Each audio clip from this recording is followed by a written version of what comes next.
Alors, bonjour.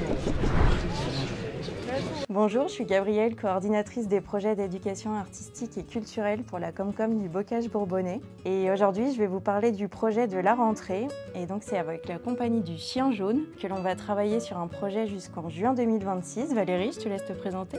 Bonjour, je suis Valérie Zipper, metteur en scène, directrice artistique de la compagnie du Chien Jaune, qui est une compagnie de théâtre basée à Lyon.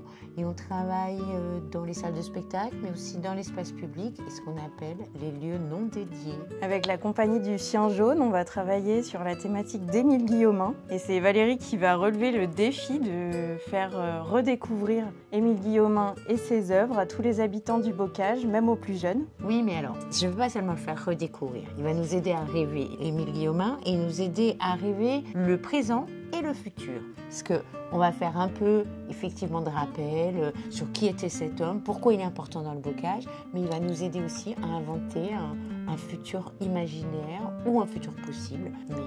Émile Guillaumin, c'était un paysan du Bocage, mais c'était aussi un écrivain.